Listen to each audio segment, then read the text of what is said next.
I recommend you drink some fasting. Wait.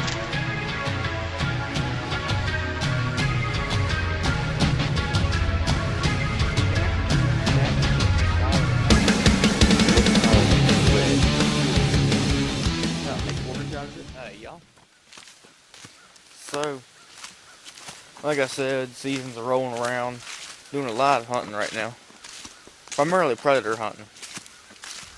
For the moment. um, I've been predator hunting the past couple nights. Not having much luck. Seeing everything but goats and bobcats. Can't really shoot bobcats yet though, so you know. But in this video, I figured I'm gonna let y'all know that my video frequency is gonna go down a little bit, and I'm gonna give you a few cold weather tips. Obviously during cold weather, leaves are gonna be everywhere, dry grass, all that stuff. Well, if it's cold outside and you getting ready to bunker down, that's right. When you getting ready to bunker down, take some of them dry grasses, a bunch of them leaves, stuff them up in your jacket, in your coat. It's surprisingly insulative. It's a little noisy, but it'll help keep you warmer.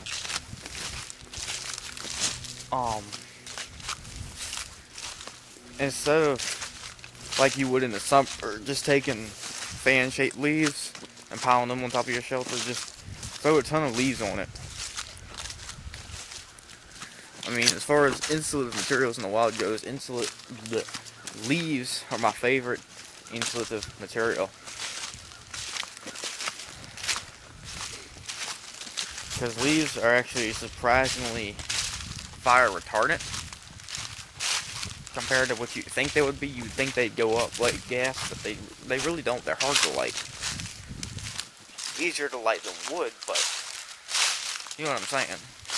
If you hit it with a match real quick, the whole dang thing's not going to flare up. Whereas with dry grasses, that will happen. So if I blanketed my shelter in, dry grass, and a spark hits it, whoosh.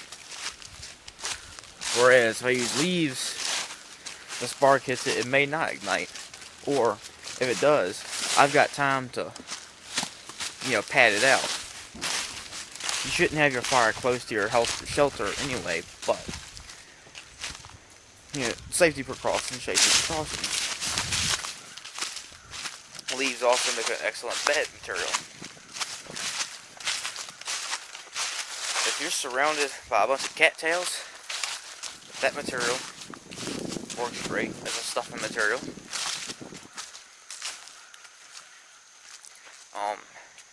Depending on how cold it is outside, depends on how worried you want to be about frostbite. Like, if it's extremely windy and it's below freezing, you might want to try and protect your face a little bit.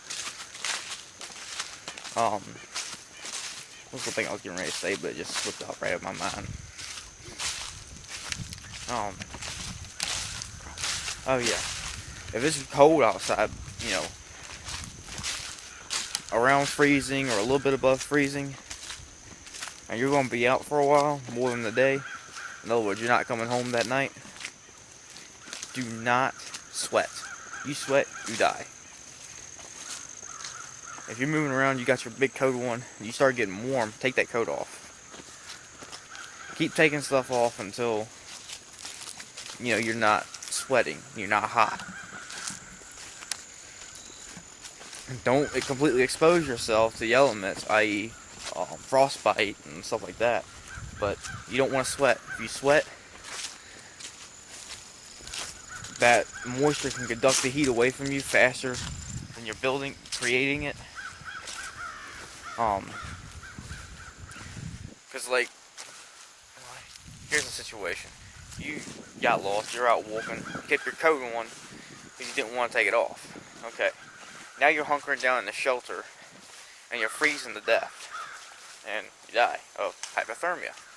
What happened there was that moisture, your sweat, conducted all the heat away from you faster than you could create it. Another problem is that if it's sub-freezing, below freezing, that sweat could freeze, and that's even worse. Or rather, that'd be quicker.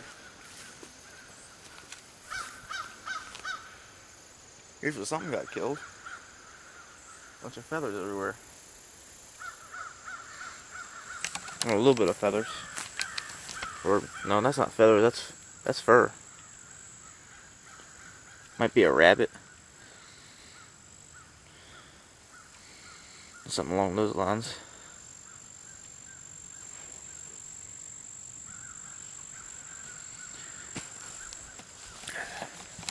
They're around here. Just a matter of seeing them, spotting them.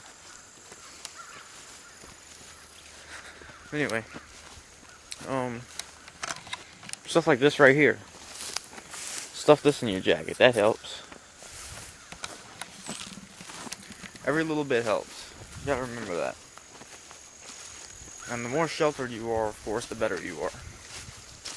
Great material for building shelters with, especially for long term, is, as you may know, cedar boughs and cedar trees. Excellent, excellent material. Because for the most part it's already in a fan shape. And it doesn't take very much to create a good wind and waterproof seal.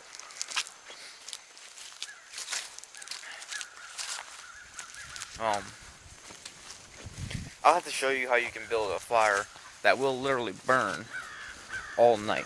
But it's kind of like an upside down fire. You're going to layer your wood all the way up like a pyramid. Normal pyramid. You're going to have, you know, one log here, another log here, another log here, and then another one like this, and like this. And, you know, you're going to start with a huge thick ones on the bottom. Get smaller as you go up. Then you're going to build yourself a pyramid fire on top of that. You're going to light it. And it's going to burn down real slowly. But I wouldn't recommend having that too close to wherever you're sleeping. Because that can and does get very hot. Very hot. The more air they can get in between it, the faster it'll burn. But you don't want to have so little air in between it, it doesn't burn at all. You know? But anyway, I figured, you know, with my videos starting to slow down a lot now, so, you know, all the hunting season coming in, I figured I'd just throw this in there real quick. And it feels really nice out here today. Yeah, I don't even have to have button this up. It's not even cold, really. I'd say it's every bit in the 60s or 70s for late October. Well, pretty much November.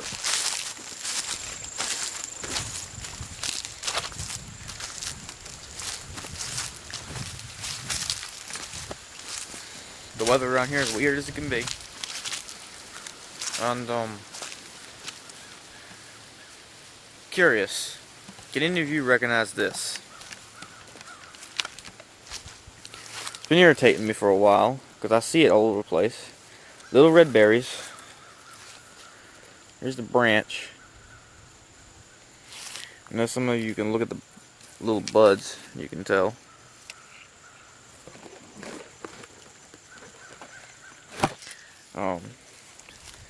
You know, here's bark. It's got small little leaves. The berries, or the fruit, whatever it is,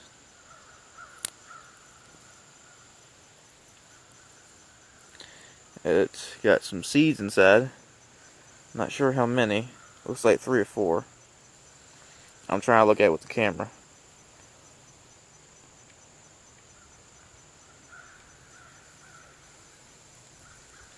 Okay, it's 4 seeds. And it's pretty juicy. The berry itself kind of looks like a rose hip. The tree is more shrubby. I don't know if it matters or not, but it's got multiple stems coming from the base. Here's a better look at one of the branches.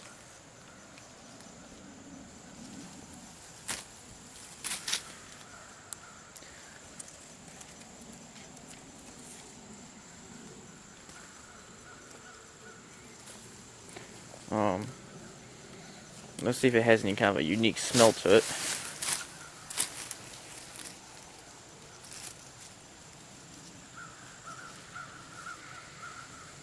I can't pick out any unique or noticeable smell from it. I'm not sure what it is. I've been seeing it around a lot, and I'm not sure what it is. It's not spice bush. Spice bush has a much bigger leaf, and it smells very, very, very strong. Now, these I do know are rose hips, and you can eat these.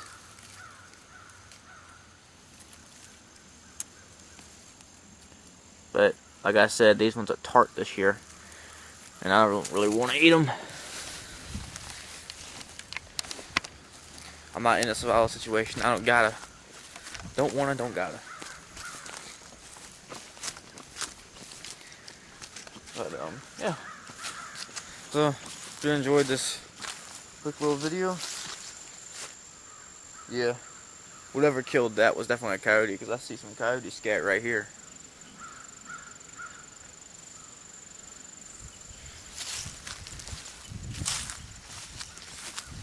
Yeah, might hunt over here for that tonight. Anyway, hope you enjoyed this quick little video. I'll see y'all in the next one. Sorry about the they're getting slower, but you know, hunting is my thing. I like hunting. I like fishing. I can't really film myself hunting because I don't really want a chance losing the animal. But if you enjoyed the quick little video, see y'all on the next one. Like, subscribe, and of course, comment. See y'all later.